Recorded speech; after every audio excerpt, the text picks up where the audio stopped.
এই কিছুদিন যাবৎ মোসাদ্দেকের উপর লাল মিয়া মেম্বারের লোকেরা আক্রমণ করতেছে আর কি।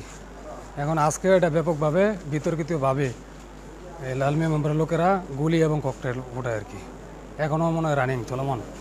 এই যে আমার মাথায় এখানে গুলি লাগে। এইটা মূলত মোসাদ্দেকের যে লোক আছে এই লোকেদের উপর লাল মিয়া মেম্বারের একটা আক্রোশ, লোকেদের যারা মোসাদ্দেকের গ্রুপ করে তাদের উপর তাদেরকে ধরে ধরে নিয়ে আবার পিটায় মারে। এই একটা আর কি ব্যাপার। যে মোসাদ্দেক ভাইয়ের যে কর্মীগুলো আছে কিছুদিন যাবৎ মোসাদ্দেক ভাইয়ের কর্মীগুলোরে লাল মিয়া মেম্বারের লোকেরা ধরে ধরে নিয়ে টর্চার করে এবং মারপিট করে প্রতিনিয়তই, ঠিক আছে। তো এটা সূত্র ধরে আজকে মানে সন্ধ্যা থেকে এই গোলাগুলি আর মোসাদ্দেক ভাইয়ের 5 জন লোক গুলিবিদ্ধ হয়েছে, একজন এই নরসিংদী সদরে আছে আর 4 জন ঢাকা চিকিৎসাধীন অবস্থায় আছে।